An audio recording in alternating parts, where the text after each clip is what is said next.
Hey, hi, all. Uh, Let me see. Is there a way to add this chat interface for some reason? Is there a way to add this chat interface for some reason? Is there a way to add so I'm just going to have to mute this and see. So I'm just going to have to mute. I'm just going to have to wait to see if anybody joins. So I'm just going to have to mute. I'm just going to have to wait to see if anybody joins. So I'm just going to have to mute. I'm just going to have to wait to see if anybody joins. So I'm just going to have to mute. I'm just going to have to wait to see if anybody joins. So I'm just going to have to yeah, just going to have to see if this thing comes here. Yeah, just going to have to see how do you add an overlay here? Yeah, just Okay, going to have to hi see everyone. how do you add an overlay so with this Okay, hi everyone. how do you add an overlay so with this Okay, hi everyone. how do you add an overlay so with this Okay, hi. yeah, there's an echo there, sorry about that. So with this stream, it's going to be a pretty much short stream, probably 30, 35, 40 minutes. But over the last few days, I've been, getting requests on how to properly test HTTP services and Go. Um, there isn't like real words. There isn't like a lot of real world tutorials out there. It's mostly just calculator one plus one, write a test for one plus one equals two, and these things don't really work in the real world. So I've made like a very, very tiny web server here. If you see this, it's just a very simple one. Um, Flag to create a port, or I should actually do flag.pass. Yeah, it's just a very, very basic web server. Sets up the logger and shuts down the application. If I run this as an example, go run.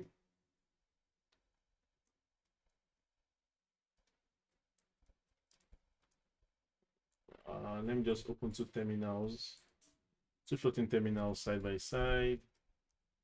And if I do go around CMDA, I should be able to do this, right? Page not found rather than if I do else, I should be able to do the status up, which is defined here. Else status up. So this very basic app is just going to be a very, very simple tax manager. Taking a tax, store it in some form of database or store and write a bunch of tests for the HTTP handlers, right? To see that we're actually getting like the correct behavior, including things like validation and whatnot. There will be a later stream, maybe on Saturday, that is going to actually use a real database like Postgres or something. But for today, I'm just going to use like a very, very simple in-memory store. It's just going to be like a simple hash map of these items, just to just get to the point straight. Mostly because they're actually like two points. The database test would be like a real integration test, but this still will be like a regular unit test for just the HTTP handlers. Um, so what I like to do is I like to create interfaces for things like this to make them extremely usable, right? And we can inject these dependencies in multiple places because of test reasons. So I have a very simple interface here. IO.closer, create a tax item, delete a tax item, and get a tax item. Since we are using an in-memory store, we can just come here to implement this same memory store struct rather. We can have a mutex inside of this and have an array of items.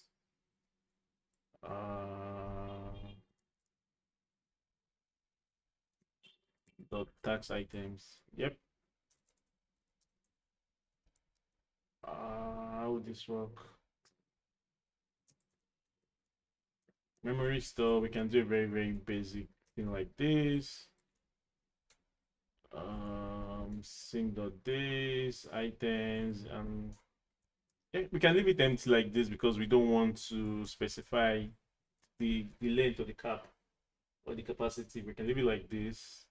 Then we really want to implement these methods, right? So close as an example returns an error. Let me just return new. Ideally, what I would love to do here is to just empty out the array, really. I mean, you can decide to do anything, but it will just empty out the array, yeah. And return new. But for the create, I can decide to get much more creative. Yeah, we're not using the context, so I'm just going to make it an empty.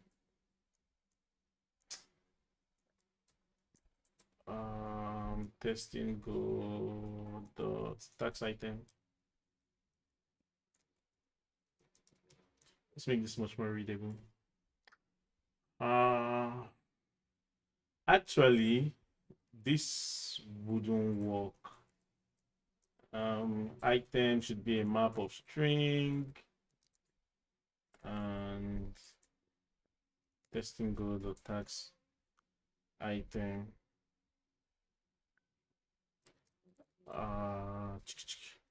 Yeah, because we want to be able to fetch the item by, because we have this get method here, we want to be able to fetch it by the certain UID. I think I can actually just make this easy and do UID. It's dead. So I'm just going to reset this. So creating is quite easy. Sorry, I need to do this. M dot lock.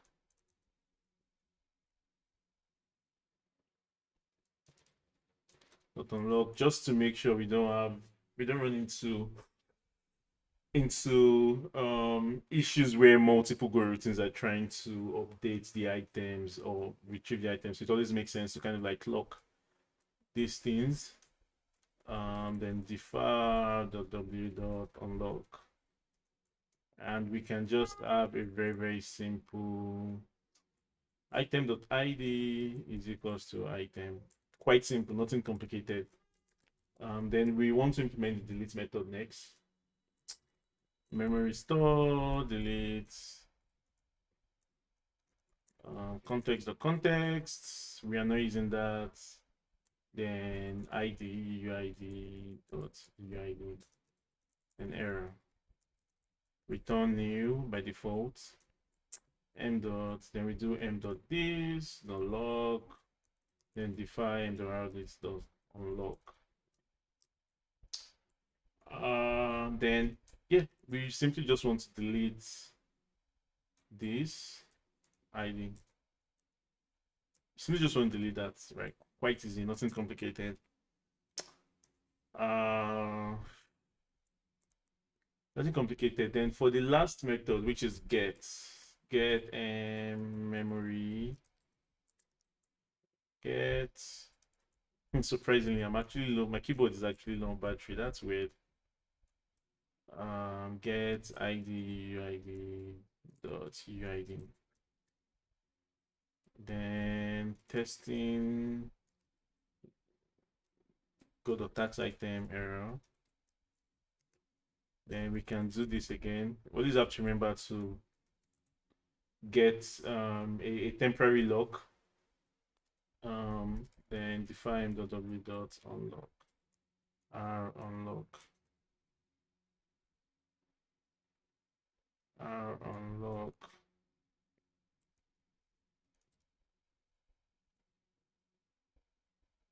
r unlock,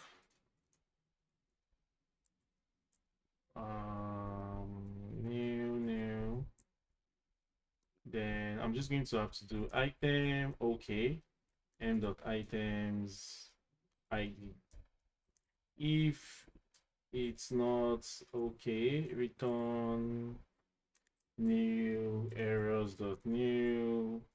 Nah, let me do this. Let me define the error here, so it's easier for us to refer it later. So I'm just going to do error not found, item not found, because errors dot new. tags item not found.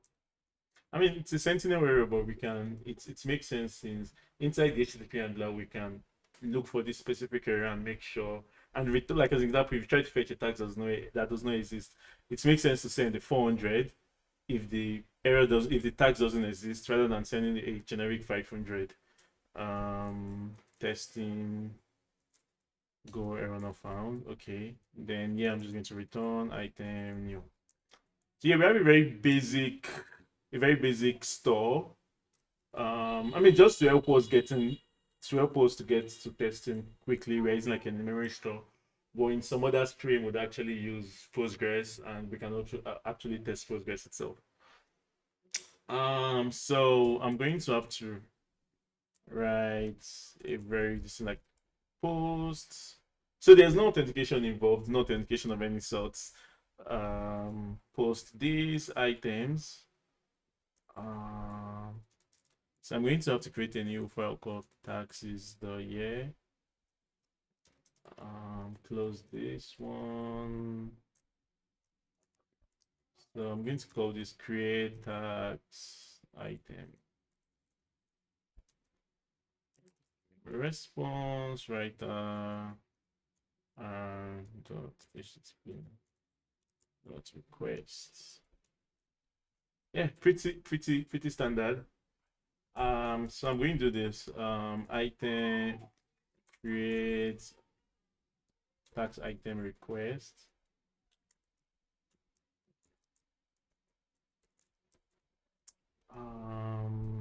Title string description of the tax string, right? And that kind of like matches our tax item structure. So I'm going to do a simple request. This is equals to new create tax item. Create tax item. Nope. Create tax item. Then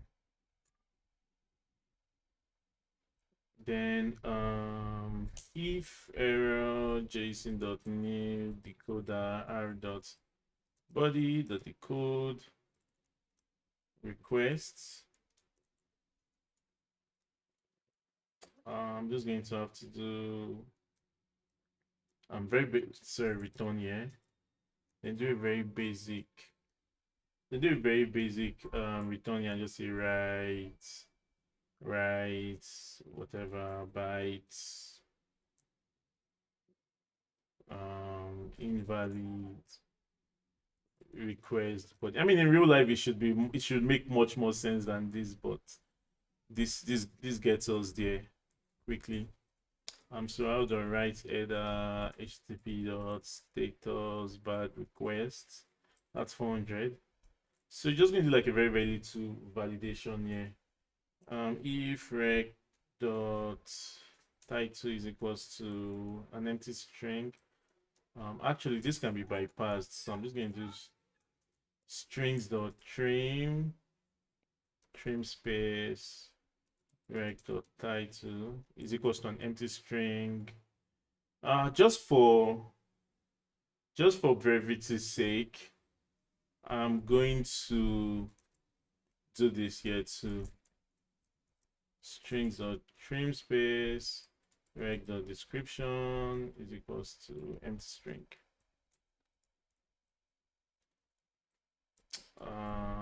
Please provide a valid title or description, right? It's very a valid title description. Then what else? Okay, so I probably need to change the structure of this. So I'm just going to put store that takes in testing.go.store and returns the HTTP handler. So I'm just going to update this like this, return func this, then move Then move all of this. Yeah. Yeah.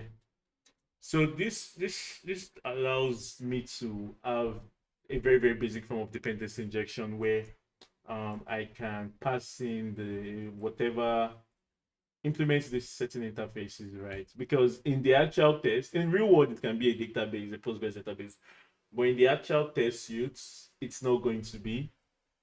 It's probably going to be a mocked version of your database, or it could be an in-memory store, it could be SQLite, or it could be anything, right? So I think that flexibility is really great. Um, so since I've done the validation here, the next thing really is to create the item. I'm just going to keep on using this context here. Um, Title is request the title, description is request the description. Created at time.now, updated at time.now. I guess that's all the field. Yeah, nope. So ID UID dot new. Okay, it only returns one exactly. Okay, this looks pretty much correct. We have nothing else to. Okay, time.now. Yep, there are no more fields to add. So I'm just going to need to extract this just to make it much more cleaner. Item, come here, item, and say this. If error this. I'm just going to copy this again. Ideally, there are ways to automate it and you don't have to copy it all the time, but so I'm just going to do okay, I'm just going to do status internal server error here, right? Because whatever lets this fails means something's wrong with our database store, with our data layer. It could be a wrong SQL statement, it could be anything really. So it makes sense to turn a 500 here. So I'm just going to do this and say could not create tax item. Actually, I think this is going to bite me in the end because it's not valid JSON. So it just makes sense to make it a valid JSON.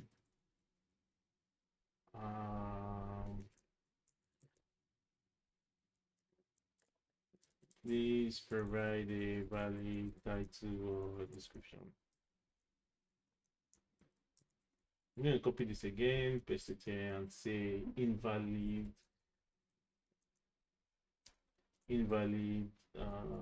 requests body. Yep, this should work. Okay, then for the success case, the good parts, I can just do a very basic. Do the right header, http.status. Okay. I don't know. Can you see my screen? Is it legible enough? If it's not legible enough, you can always let me know by chat. But I think it should be. Then this, I'm just gonna copy this here and say tags created successfully. Actually, you know what? That might not be enough. I need to pass the ID so I can. So let me just do fmt.sprintf,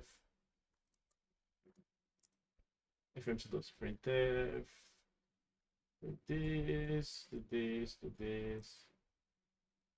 then item.id.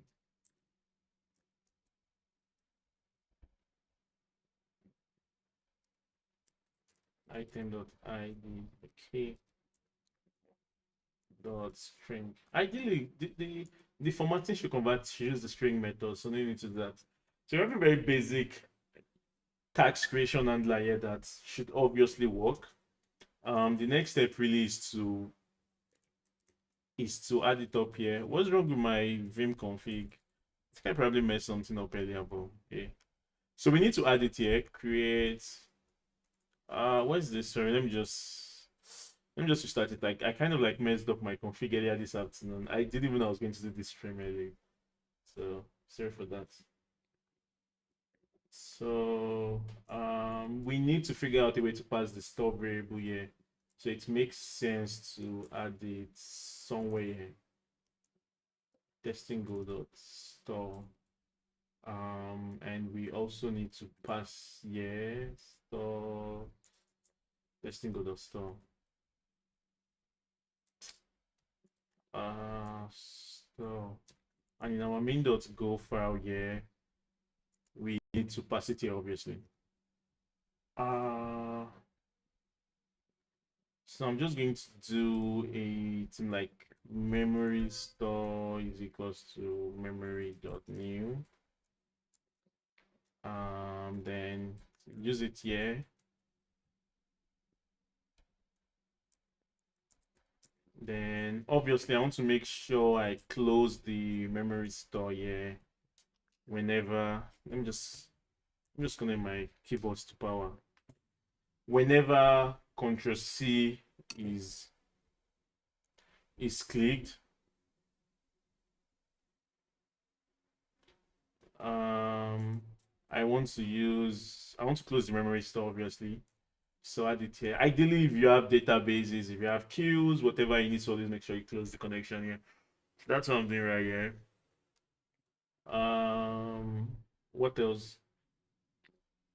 Okay, I figured out a way to pass this. So I can come here and change this new to the actual store. Right. Ideally everything should work. Ideally. But you may never know. So post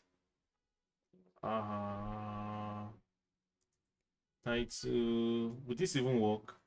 Oops. Think you probably need to format the thing description. Oops. Local street 200.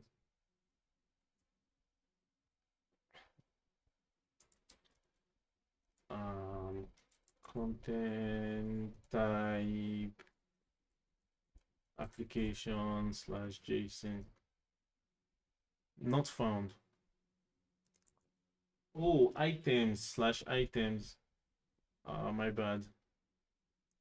Slash items. Okay, so created successfully, right? We have this ID. We can do that multiple times. We can do that multiple times to show correctly. Sorry, a very tiny thing. I really hate the fact that there isn't a new line. Yeah. So I'm just going to add. I'm just going to add that. I mean, it's really just aesthetics. It doesn't really change anything, but it makes it. Oh, that doesn't work. Yeah, I can figure that out later. Okay, yeah. So this has kind of like from like very great basis for our test, so we can have a very simple test here.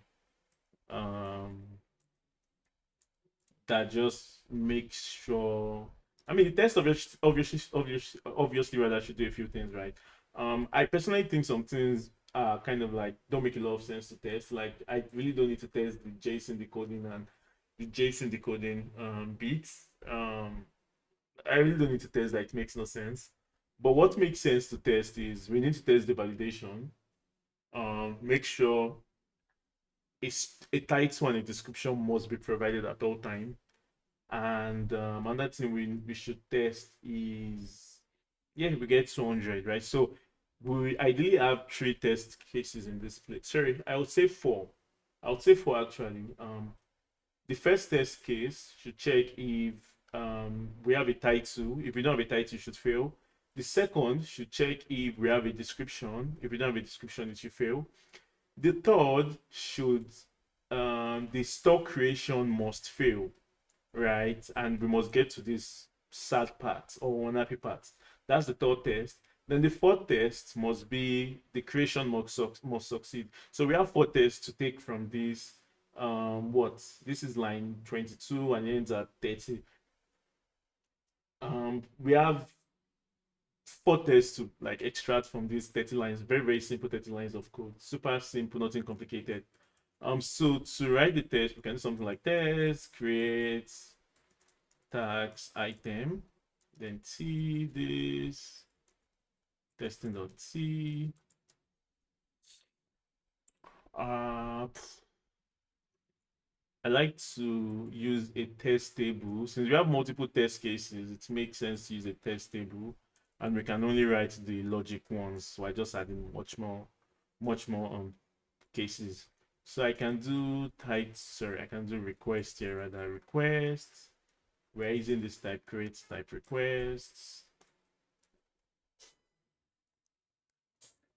Oh, sorry about that. Uh, that's actually true. There's actually a bit of electrical work going on. They're installing this in an extra room in one of the in the visitors room. I actually forgot about that for a minute. Uh, but yeah, so I have this. I can just do this. Should fail. This should be a boolean. What else? What else do you really need? What else do you really need? What else do you really need? What else do you really need? Yes. So we have to pass this store into this test, right? But we have two options, right? We have the option of using the actual. Okay, great. We have the option of using the actual memory store, but in real world cases, you might be using a database or Postgres as an example that or Redis that you actually don't want to make that call to Redis or Postgres because it's going to let your test take much more longer. So I'm going to try to mimic that use case here. I'm going to try to mimic that use case here by mocking this our store. You can think of it as Postgres or whatever or Redis. But what we're going to do is we're going to actually mock. Um, we're going to actually mock the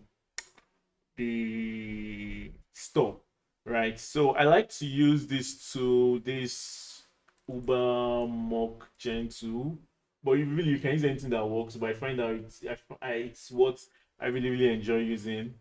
It used to be maintained by the Go team actually until the Uber team took it. So I'm just going to install. I should have it running correctly, so I don't need to install anymore.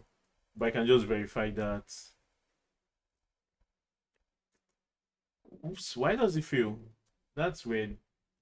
So let me just do which mockgen. Yep, I have it installed definitely. So you can see it's very simple. All it does is it takes a file name and creates and creates a and creates a mock of whatever interface it finds in that file, right? So I can do something like this. I can do something like this. Sorry, I can do something like this. I don't know why mockgen is failing. Uh, so let me just install it again just to be sure. I don't know why it's crashing. Uh, oh, please, don't mind me, please. But yeah, thanks a lot. So I'm just going to do this again. I actually have no idea why it fails. That's very weird. That's super weird. Um, that's super weird. Okay, let me try it. Let me try this. It will be because I always actually run it in a Go generate file. But again, it will be very weird if that's the reason why it's failing. Because it's going to be ridiculously weird. So I'm going to put a Go generate thing here and say mockgen source is equals to store.go. All right. Okay. So I'm going to go generate. Mockgen is failing for some very weird reason. That's weird. Uh, that is quite weird. That is quite weird.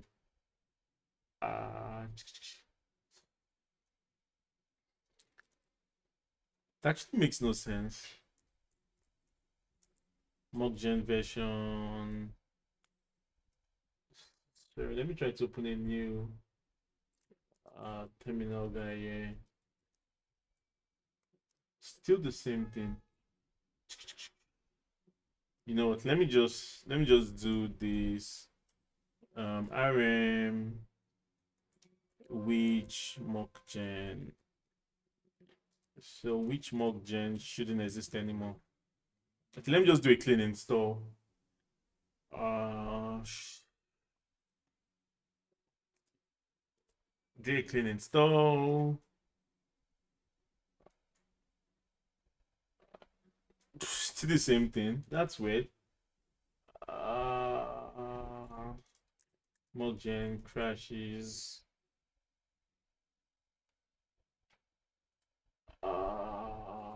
Mock gen crashes.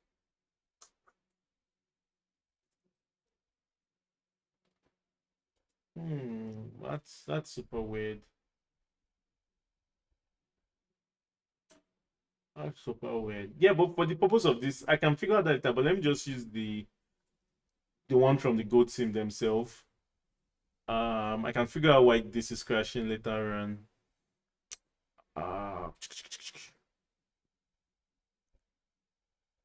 Okay, installing a bunch of things. Essentially, we just want to have. I mean, we can write the mock ourselves, right? It's a very small interface. We should be able to write the mock ourselves, but again, it's not what would happen in the real world if you had like much more complex things to do. Mock gen. Okay, this works for some weird reason. So I'm just going to do the go generate. Sorry, I need to store it to a file. Is it .w? Is it -w? Sorry. Right. What is the right version? So let me just look through the docs. Right. Store to file. Oh, destination. SMH. So destination is store. Sorry, I'm just going to put mocks/store.go. Right. So I have it in its own separate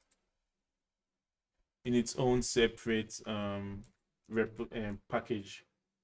So do this. Yep, that succeeds. And we come to this mocks, we can see a new we can see this very, very complicated thing, right? But you shouldn't like think too much of it. It's auto-generated code. I don't think you should be so much bothered about it. But to use it, it's quite simple as this. So store mocks dot new store. Sorry, what's the package? It uses a very, very different package name. So let me just see. A package manager or package management system is a collection. Siri is so dumb.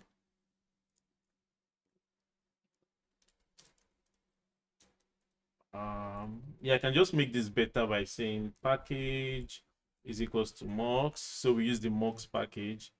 It simplifies everything for everyone. Okay, mux. So mux dot new mux store. Then once put a controller go mux dot new controller. Okay. So default controller dot finish. Yeah, extra dependencies. Let me just go more tidy extra dependencies.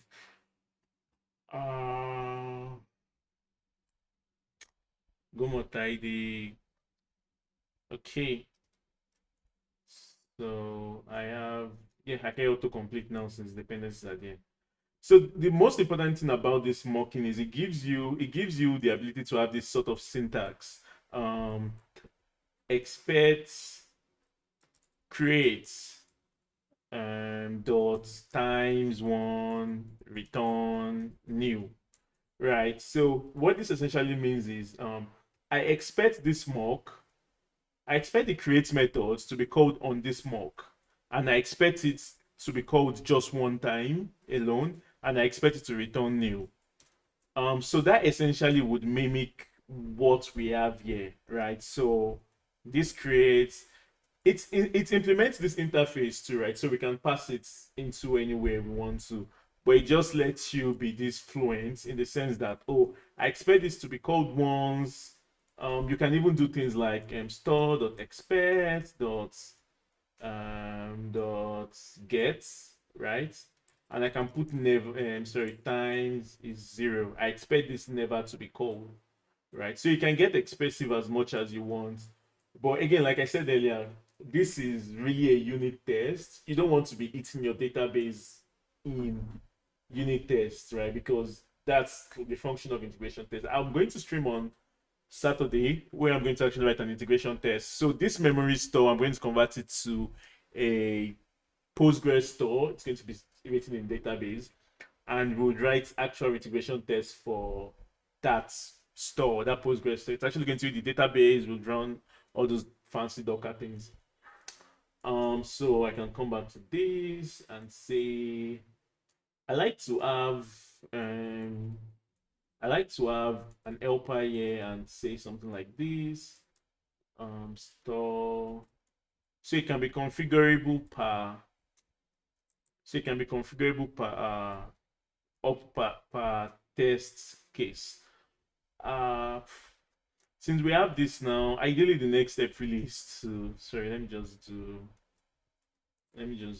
sorry, I need to also add this name of the test just to make it um so we can easily debug if something goes wrong. So I'm just going to do t.run v.name this. Now I'm going to move this here, close this, move this here. Um yep. Sorry, I come back here. Okay. So we have this create tax item and we are passing in this store here. You see it's implemented correctly and there are no errors. So I want to have this HTTP test of new recorder, right? So I also want to have our request HTTP test dot new request. I can just put random stuff here. So what is this? Okay, the method HTTP dot method post. I can just put a random part here and just put. Actually, I can't just put anything here. Okay, this is where this becomes useful. Bytes dot new buffer. So for each test item, we have this value called request, right? So it's going to contain the request that we are going to pass into into the HTTP handler. So I can do something like this. Sorry, error is json.new encoder, then passing this dot encode v dot request. Okay, let me just simplify this and make this a pointer from here directly. So I'm going to do, I like using the require library. It makes the tests really expressive rather than writing a bunch of if else's here. So I'm going to do yeah, I'm just going to run go more tidy, that's all.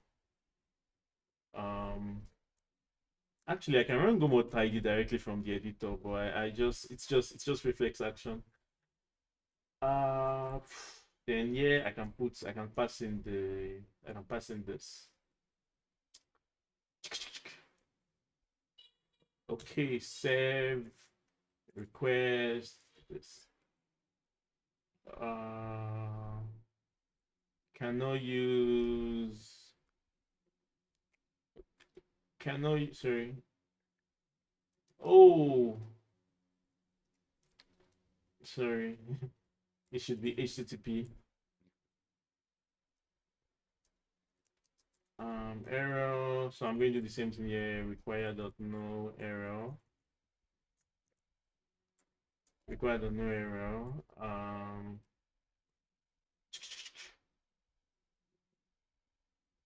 I think it should actually work. I'm the silly one here. It should actually work. It should actually work. I'm the silly one. Yes, should be RR and it should be RQ. Actually, that should work. Yep. So something, yeah, let me just expand this. Expected status code, right? Because we want to have a bunch of assertions that we've gotten to certain place.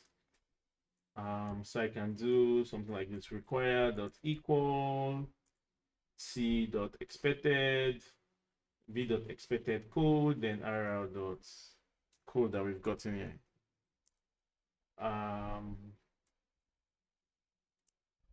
So I'm just going to do this. Right, so this is going to be very, very dynamic in the sense that each test case, it's going to implement it's going to do something with the store or option. It's going to do something with the store object, right? So I can have the first test as title not present, right? I can have the mock fn as this. So store dot expect dot create. I can just put name, sorry, go mock dot any, go mock dot any, and I can see times it's 0, return new, right? I expect it to never be called, right? Because if the title is actually empty, it should fail here. It should never get to this place where we're actually calling the store option. So it's just great assertion. Not necessarily needed, but it's just great to have it. Then expected status code should be status bad request because that's exactly what we have here. What else? This okay, description. This is my description. But yeah, title should be empty. What else do we need to add? There should feel true, obviously, right? So my own I'm using should fail for anything that is not a 200 status code, right? I mean it can vary depending on what you are doing, but that's just what I'm using for this. Uh okay, that doesn't work. I need to use the actual no. I need to use this mock. Sorry, let me just see what is being used there. Aha, I need to use this mock, not the Uber one. I need to figure out why the Uber one is crashing, why it's not working. But yeah, that'll be later after this. Okay, we have this correct now. So I believe if I run this, it should pass. But yeah, let me just run this. You can see this tiny thing here. Okay, yeah, this succeeds, right? If I do T0, you can see the test is broken down into title not present. This succeeds, all good. Um, all good. If I run it again, it should pass. This succeeds, right? So we want to really add the next one that says um description not present. I mean, this is really why I like test tables for tests because I can just keep on adding much more test cases without actually touching or changing the core code for the test here, right? I've done everything. I've created the mock store. I have a function here or a closure or whatever you want to call it that determines how the store can be altered, right? So as an example, before I even add under test case, let me change this to say expect times 1, right? This should fail because, yep, this should fail because you say about it says aborting test due to missing calls, right? So we're expecting that call should never happen. So if I change this back, all all is all is good. Um, Something else you can actually incorporate in this is, I mean, now we are just testing. Our test alone is just testing and checking for the status code, which is totally fine, right? But in some extreme cases, you might want to actually test the response body, right? You want to actually make sure the response body doesn't change. I don't do that quite often um, because it feels like you can change strings here, you can change strings there. It definitely makes your test very brittle. So it's not something I do quite often, but it's something I've seen people do in the wild, testing the exact string, the exact JSON string, and all of that. I mean, that's why it's test. You can do whatever you want. You can go crazy, whatever. So description, yeah, you want to adjust the title. This is my title, right? If I run the test again, double T, this should pass again. Now that we buy the second one, it says description not present, succeed. You can see if I change this to, so if I change this to say I'm expecting a status a 200, it should actually fail because you see, sorry, it says expected 200, but I actually got a 400. So this works correctly. So I'm just going to come back to taxes here. So yeah, the next bit we want to test is this use case. But we want to test the unhappy part first, where the stock creation fails. So I'm just going to quickly copy this again and just change what I need to change. So item creation fails. So I'm going to change this to 1. I expect it to be called once, right? But I expect it to return an error. Errors.new. Sorry. Errors.new.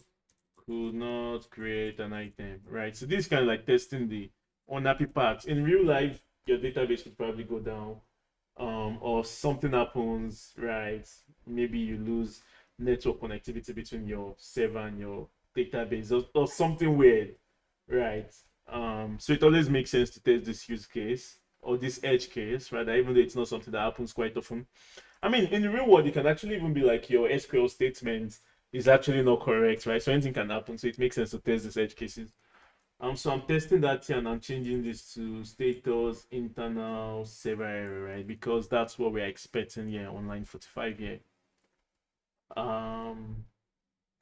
So I'm going to do this description. This is my description, right? So we have a fully formed create tax item here.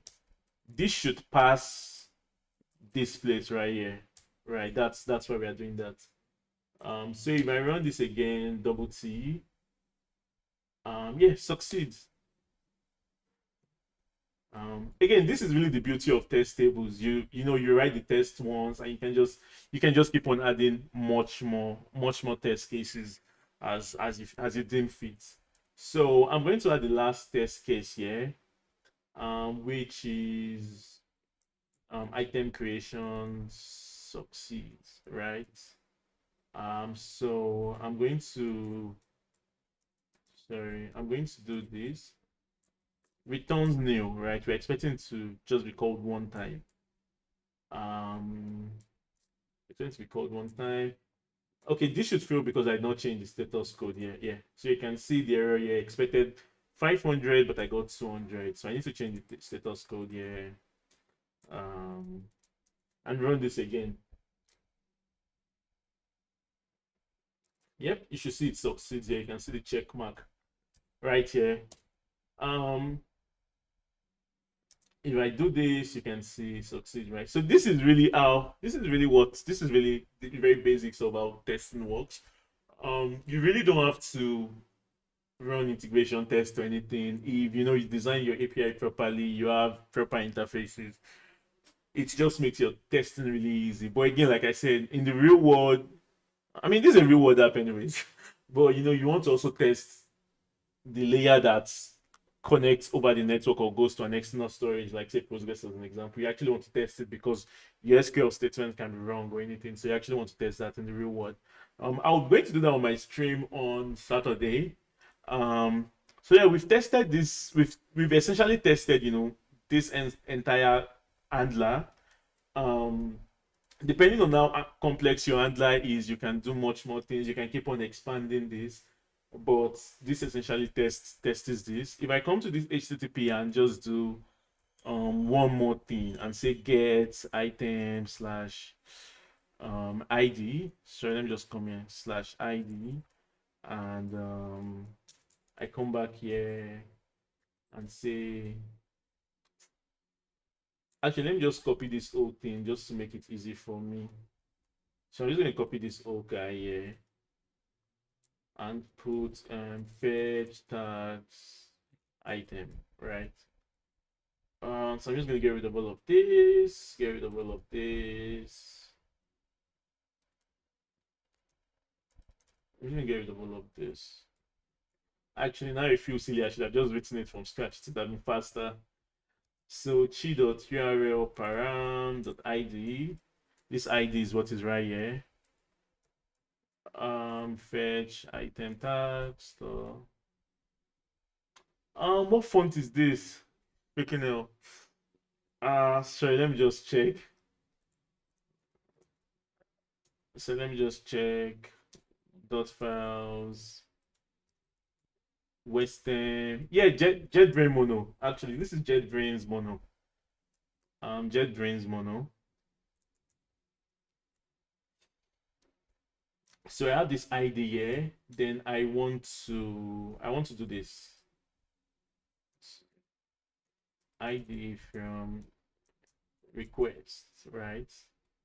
Then ID error GUID dot pass.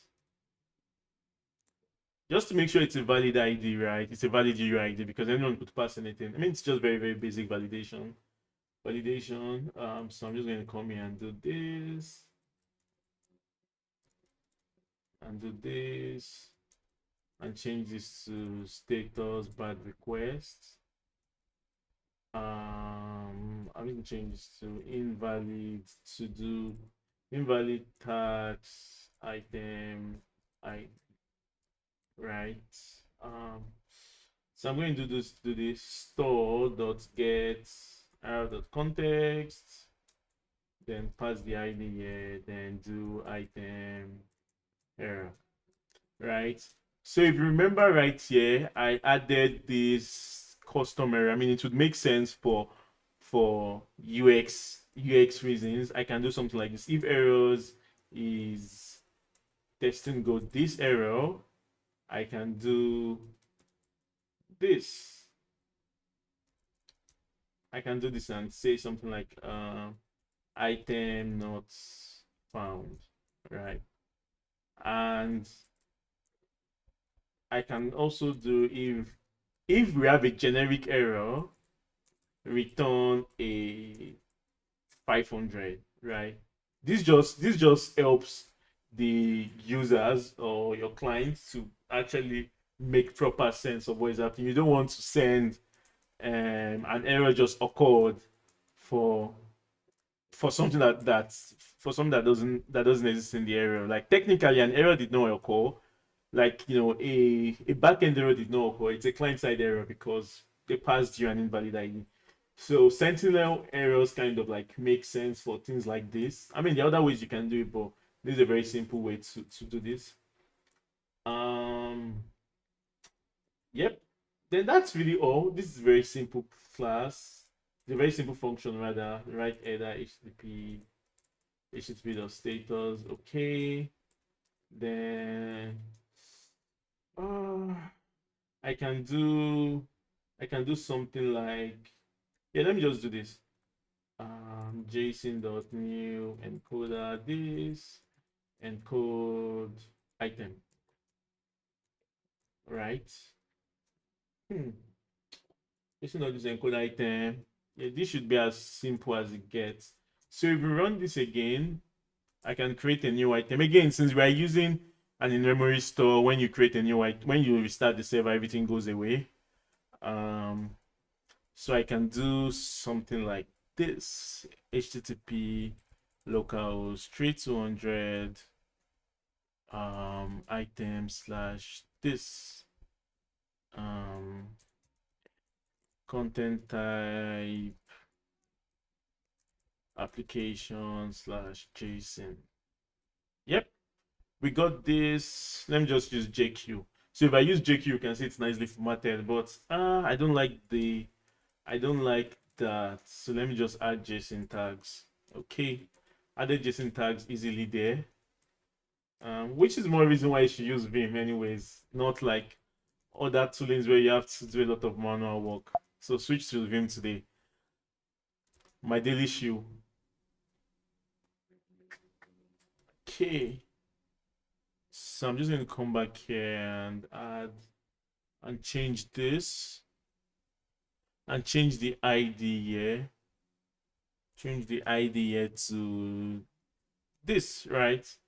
This is what we added. Oops, the timestamp, everything. We have the ID. And if we use the wrong this, you can see it says item not found. Let me add JQ. Yes, it's Vim prop. Like another thing I can do as an example is I can add YML tags automatically. I can add almost any tags automatically. Oh, I can even add env tags automatically, right? That's the power of Vim. You should switch to Vim today if you have not switched. Neo Vim, not Vim, actually Neo Vim. Yeah. So what we can do is go ahead to write the test. This will be the last one. After this, then it will be Saturday when I can actually write. I can switch database from this memory store to the Postgres one and write the integration test where we actually it's database on the Postgres one. So this is going to be the last one. So I can do just to make it easy again. I'm just going to just to make it easy again. I'm just going to copy paste YEF. I'm just going to do VAF.y. Just copy the entire thing and do test fetch tags item.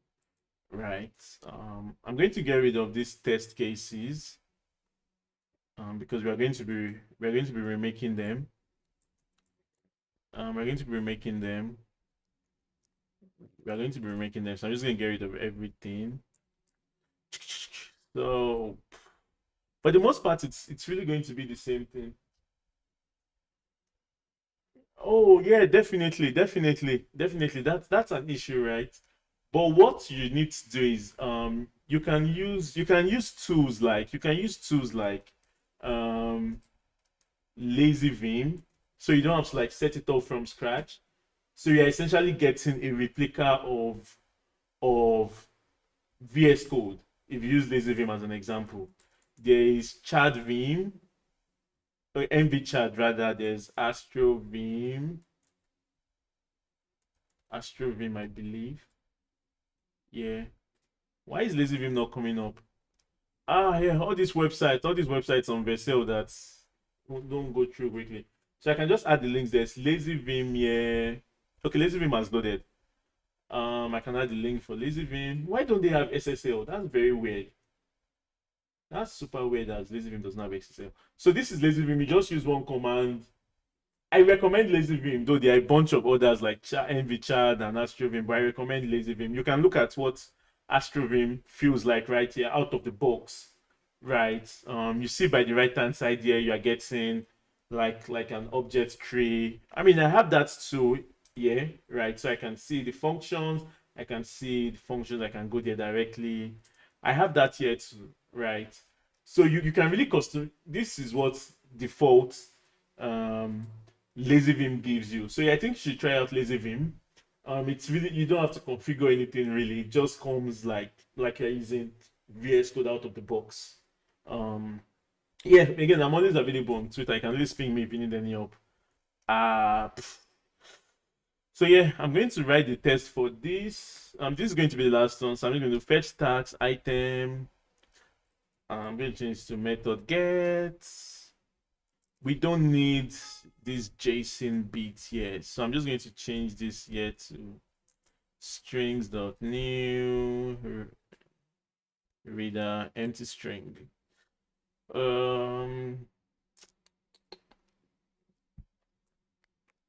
What do we need to do here? We need to remove this request first of all. We don't need that.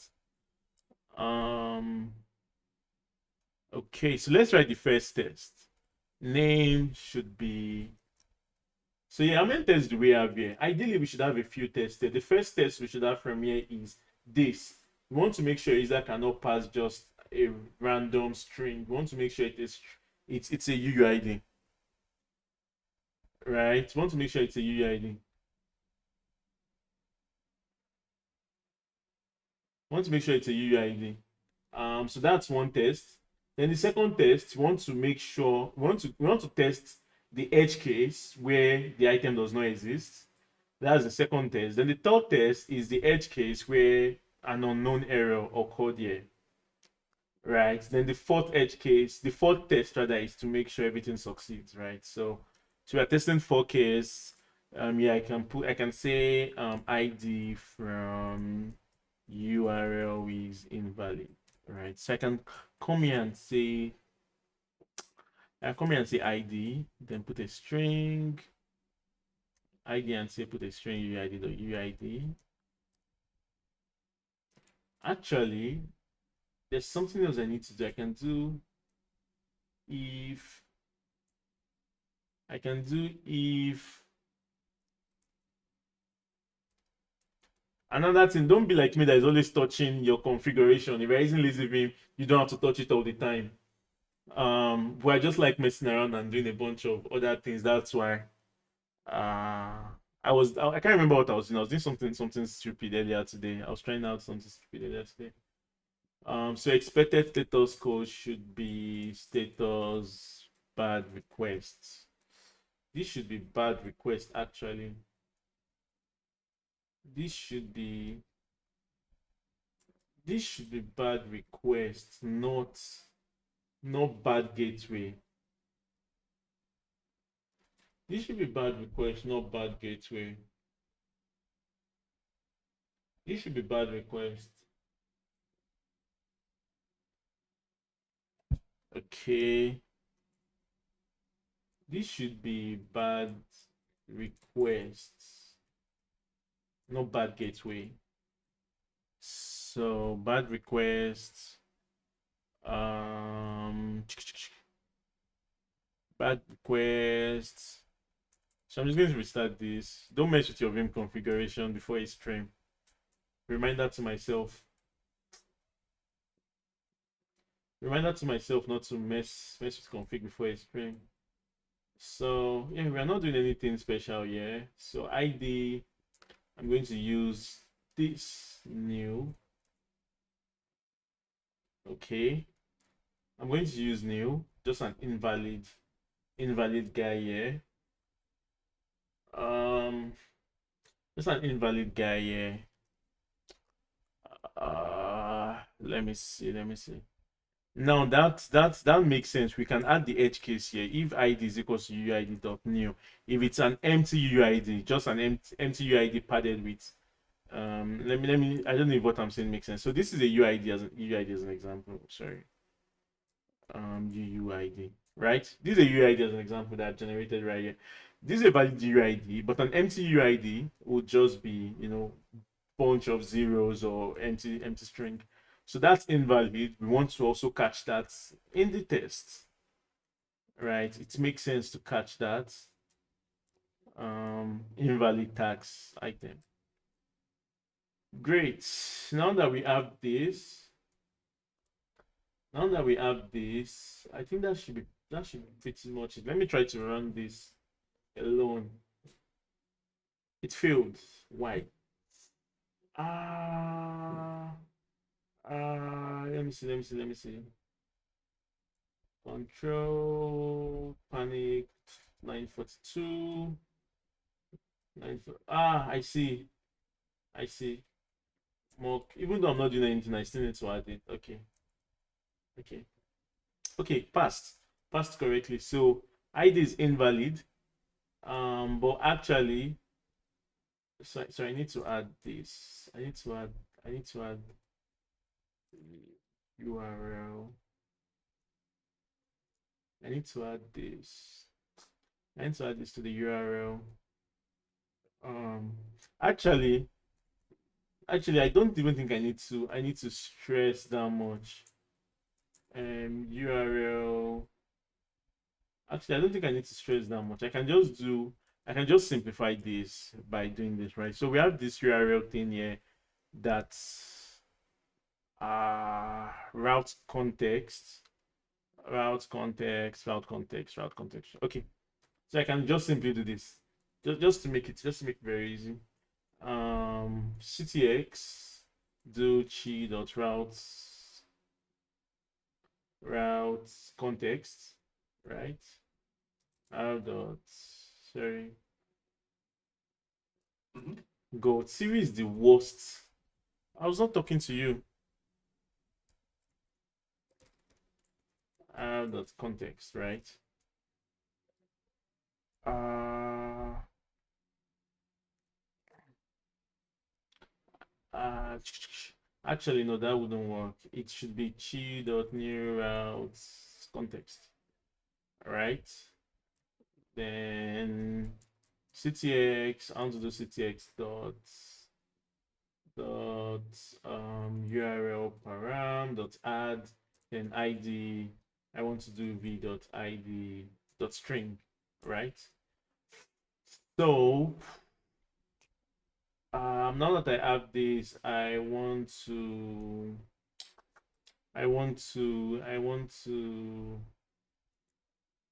request equals to request dot with context CTX. Sorry, request dot context. Sorry, silly me. Context dot with value rather. And request the context. Then I have key. I have key. What's the key? What's the key? Okay, route CTX key. So I'm just going to do chi the route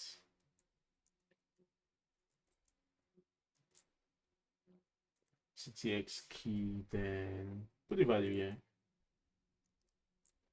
right? So the reason why we are doing all of this is because we are running our tests in like one by one. If we're running the entire stack, like how it would run in production, we are going to run through this entire middleware, this middleware stack that is going to actually pass the URL out of it. But we are not doing that, right? For simplicity reasons. So we have to make sure Chi router can still get that path param, right? So that's what we've done here. Essentially, we've added it right here. I think this should fail because this is new. Let me see. It's actually going to be fine. Let me just try that. Okay, that's fine. Actually works correctly. Okay, so we want to actually now write a much more useful test because this isn't so useful at the end of the day. Want to add a much more useful test that says store not found, item not found. So item not found. The first one is not really a very useful test. It's always going to end up as this at this place where the UID is new. So a much more useful test is writing something like item not found, right? So this is going to be store.expect get. I can really just put gomock.any gomock.any, right? Times. We want this to be called exactly one time. Then we want to return this error error item not found. I want to return this exact error item not found. Okay, so ideally this should pass. It failed. Let me see. Uh okay. Okay, so that means something is definitely wrong with this. I mean, just to debug that, I'm just going to do this very layman thing here. Just to debug that.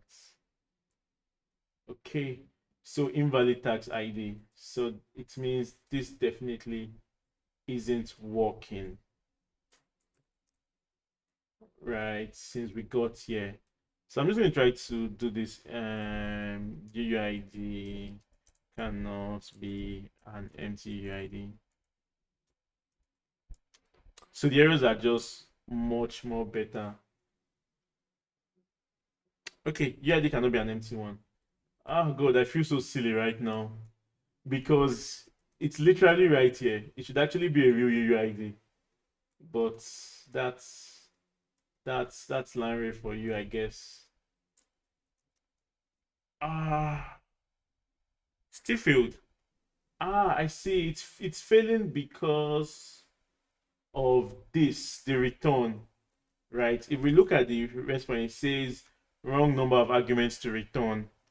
And if we look at our store, yeah, the get returns 2 items, right? So we need to fix that. Yeah, should return new and this. I'm just going to open this back up. Sorry, taxes, right? So I'm just going to run this again. You can see the run signal here. It still failed because it doesn't match. So I need to change this to status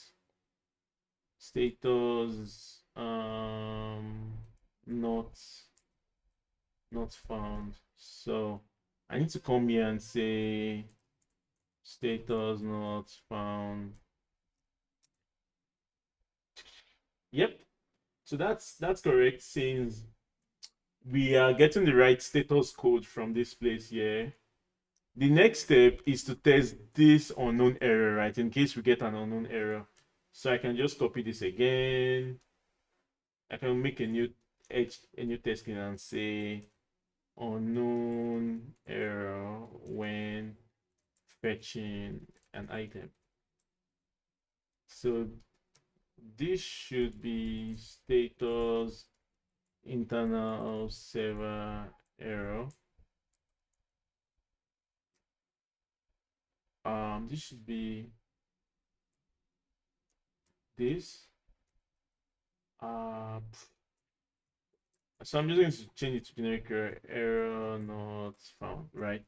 Because if we use the same error, it's going to fail here. So we have to just use a very generic error or a random error. So if I run this again, it should be fine, right? Because we are getting 500 here, right? Again, remember we're using a test table. We've written the logic here. We are just dynamically filling in the test logic. If we look at this, you can see there are multiple runs. ID from where is invalid, item not found, unknown error when fetching an item. So we can add the success parts, right? The good parts, and say item fetched successfully. Then this should be status okay. This should be status okay. Then this should be sorry. Then this should be yeah, I can just return a random thing here. So I can just return a random testing go dot tax item return ID UID dot new. Just return a very random thing here. Then return new. Make sure yeah, we have no errors since we're returning new here. Then if I run this again, Yeah, you can see the thing here. Yeah, succeed. That's literally so if I run the entire thing again with double T, it succeeds. The entire test passes, right? So this is really how you can get your tests running for HTTP servers in Golang. Again, I prefer them being written as unit tests and having the components being tested themselves. So as an example, here, as I have this memory storage. Ideally, I can have Postgres here in the future. I can have this. I ideally would have their tests side by side. So Postgres here, where it's actually in database, I'll have a Postgres test that's actually in database here. But anywhere else it is being used, I like making use of a mock, right? So in the real world, in a much more complicated software, um, your handler would do way more than this, right? You can check things like, oh, if you can do things like if user dot band, right?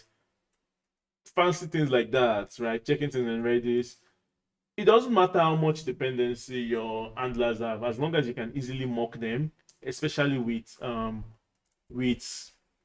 GoMock, right? You can easily create mock them with GoMock. You just keep on adding much more generate files here and whatnot, and just you can easily mock them.